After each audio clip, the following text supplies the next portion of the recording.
Hi everyone.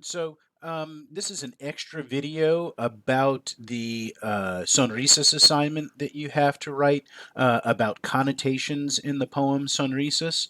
Um, and so I'd already gotten a couple of assignments turned in, and I could see that you weren't quite getting the concept there. So I wanted to have another video that explained in a little bit more detail so that you can make sure that you're going to go about doing it correctly. So, one of the issues that we have when thinking about connotations and denotations, sometimes students will say that the poet uses a connotation or something like that. And it's not quite exactly what's going on.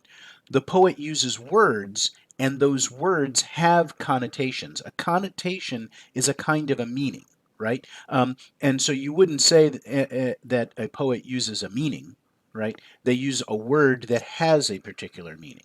And so they use a word that has particular denotations, or they use a word that has particular connotations. Okay? And so we want to think about how those words have specific connotations or denotations. So I'm going to give you an example.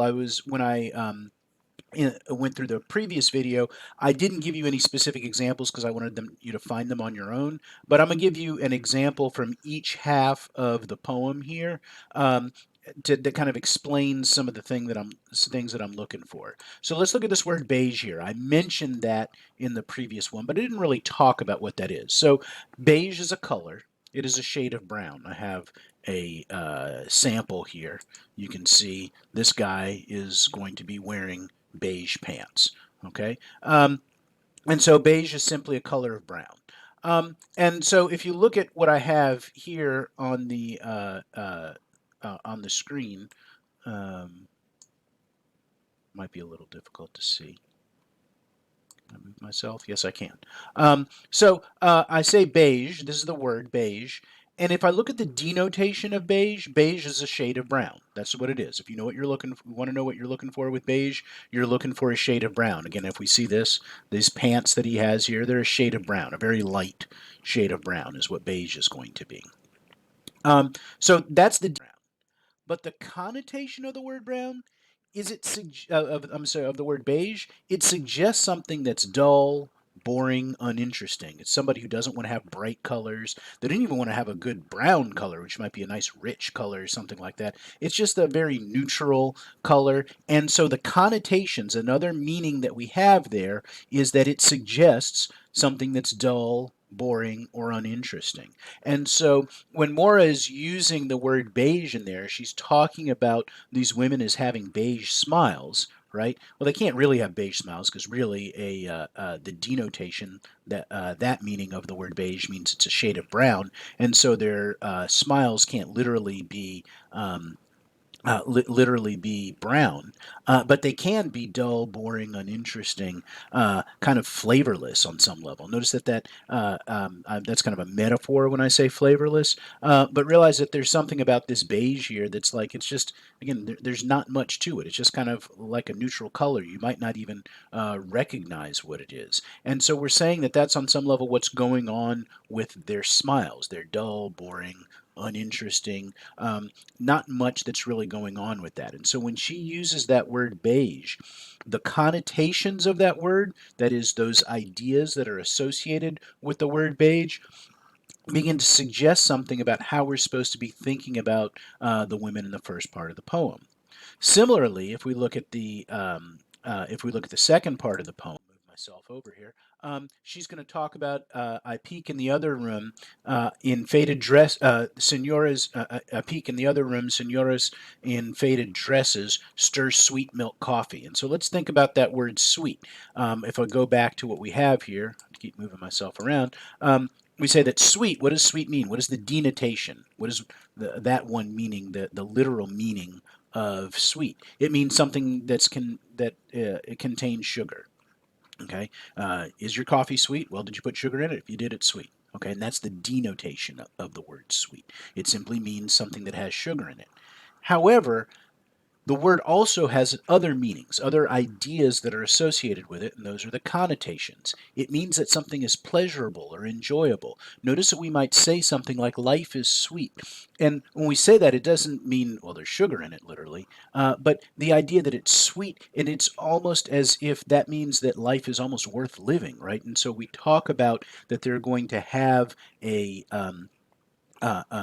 have this sweet coffee. It's going to suggest that they're engaged in something, again, that seems pleasurable. And we can ask a question, which is more pleasurable, beige or sweet? Right? On some level, you can't compare them on some level because one's a color and one is a taste. But if you think about the connotations of them, right, dull and boring versus pleasurable and enjoyable, then sweet is obviously going to be better. And so there's a sense in which she might be suggesting something about the Mexican women in one side of the office and suggesting something else about the professional women at the other side of the office. So, again, just think about how she might be using certain words for these extra meanings that are added on to there. Um, and if you'll notice, one of the things to keep in mind is that colors have connotations to them, right? They have meanings to them. I mean, a color is just a color, right? However, it does have an extra meaning that's associated to it. It does have a connotation. The word black, right?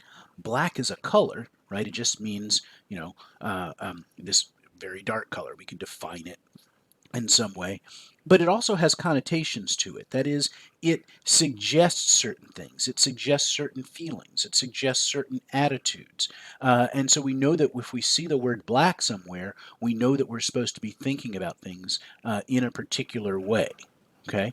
And so think about what the connotations of black are and think about how those might relate to talking about up here. And then look at some of the other words that we might have in here. What do we think about the word fresh, right? How are we supposed to potentially be thinking about that? What about the word dark, which is interesting because on some level, dark can have negative connotations. Does it potentially have positive connotations down here?